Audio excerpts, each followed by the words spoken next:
I'm still in my head figuring out exactly what pieces I'm going to do right now, but I'm going to start with something that I did last year when I was here, and this is called Confessions of an Artist. Love is the last thing that I was looking for, but like law enforcement on a fugitive, it caught up with me when I least expected it, and just like that, I was caught. Now, love, I guess I can handle, but I've always been weary of relationships, so I don't even know exactly how I got here. I mean, it might have been the naughty limericks that I'd whisper in her ear or the sensual sonnets my fingertips would write on her naked skin.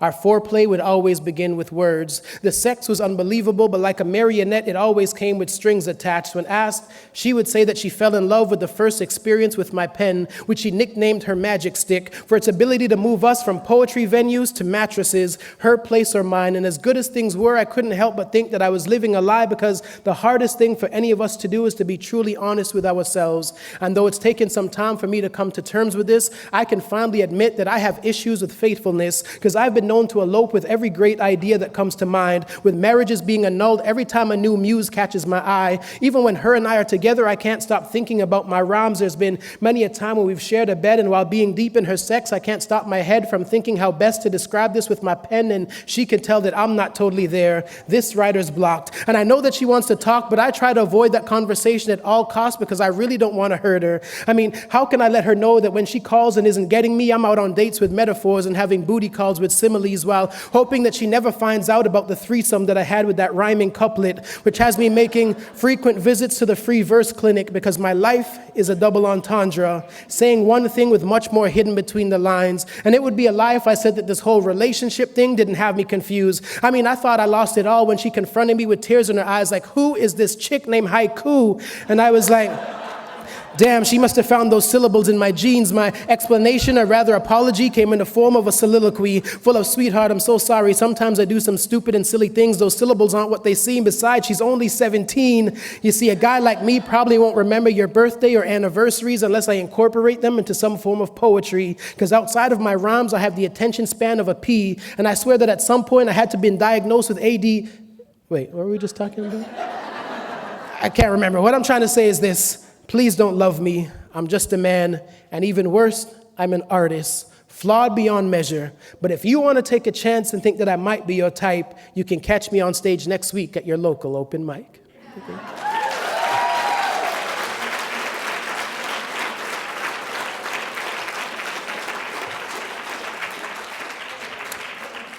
Thank you. So I have my sixth book coming out at the end of May. And I'm going to do one of the pieces from that book. And a couple of weeks ago, my daughter celebrated her 4th birthday, and I'm finally getting my body back. So I'm definitely happy with how the Pilates has been working out for me. It's been very good. But this piece is just about when I first saw the little thing that said that this child was coming. The thoughts that ran through my mind goes as follows. There's a fear that grips you that is tighter than the embrace of two siblings reunited for the first time after being separated at birth, when you find out that you're about to become someone's father.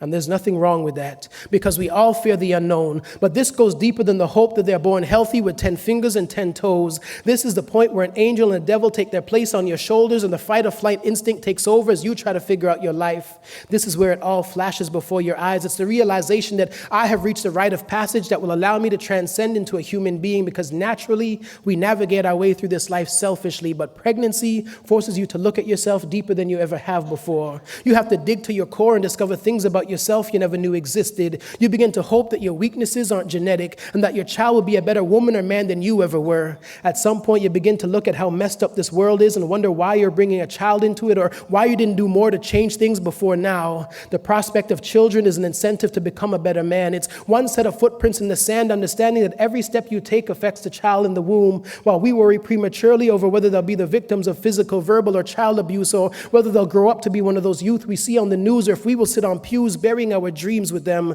This is where boys become men or continue to live as boys. This is where a decision must be made, because so many of the ills that we see in our society today can be tied to fathers who refuse to be men. So much so that the only man in many of our homes is a vagina and breasts. The fear is natural. The unknown will always be. But I have to have faith that her life will be better if her life includes me. Thank you.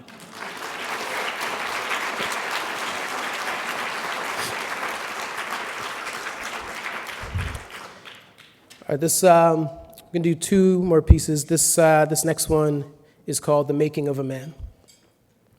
We are all the manifestation of our parents' thoughts and desires, whether we are planned or the result of a one-night stand, and I've never asked a circumstance surrounding my conception, because when you ask the questions, you can't hide from the answers, so I pretend as though I don't want to know. You see, my papa was a rolling stone, and I wonder if I too will follow the same path. If my home will be wherever I lay my hat, and though I try, I can't understand how I'm supposed to take it when my mom tells me that I'm exactly like my dad because he brought her love and he left her with pain. Her version of what happened always has other names to be blamed, but you can't always be the victim. And even if you are, at some point you have to recognize the part that you have played in your own victimization, because it can't always be someone else's fault.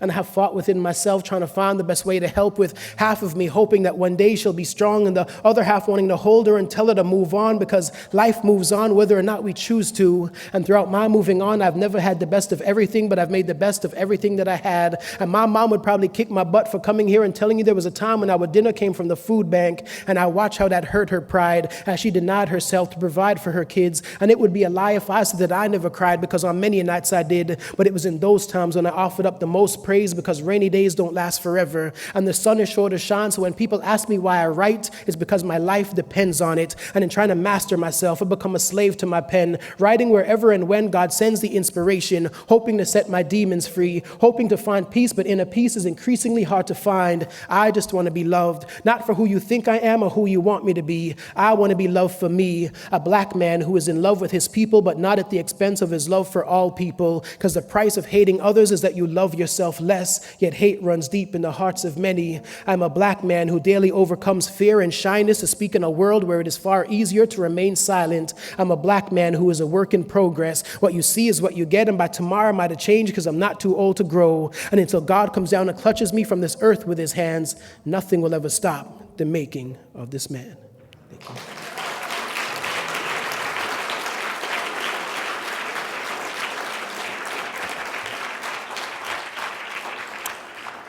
All right, so before I do this last piece, as I said, I'm going to set up a little makeshift store outside. I have a few books and CDs, so if you have the means to support, feel free to do, or just come and say hi and talk to me or whatever.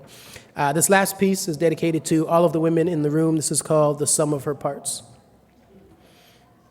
As men, many of us tend not to see women as complete human beings, so instead we break them down into parts, using Barbie doll images to determine who and what women really are. And we've gone so far that we've made some women hate themselves. Dark skin still isn't right. There are products on store shelves to make dark skin light, for the closer it gets to white, the greater the chance that she might get a blind. Instead of fixating on her skin color, she can worry about her cup size, because as men, we have some women staring at their chest, not satisfied with the size of their breast, taking matters into their own hands, resorting to surgical implants, watching as their cup size grows. Young children are being born fed on hormones laced with silicone, as our misogyny condones us being anti-women, because we don't love women, we just love some parts of women.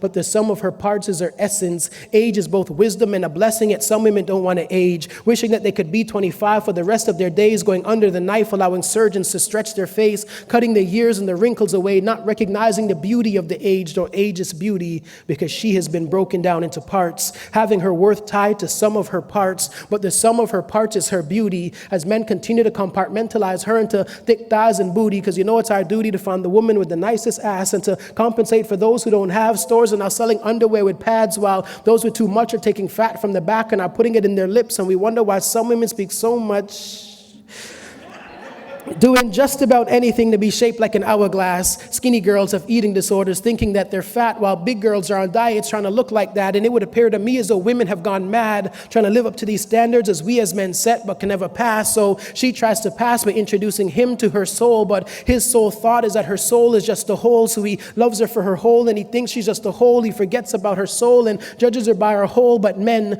we have got to love her as a whole. We've got to love her wholeheartedly, holistically. We have got to love she who holds the mystery to carry we to life. We have got to love her not by our standard, but by God's standard of perfection. She is deserving of love, respect, and affection as is. The gods made no mistakes when they created their kids, so we have to recognize that every woman is a star who needs to be loved for who she is and for the sum of all her parts. Thank you all very much.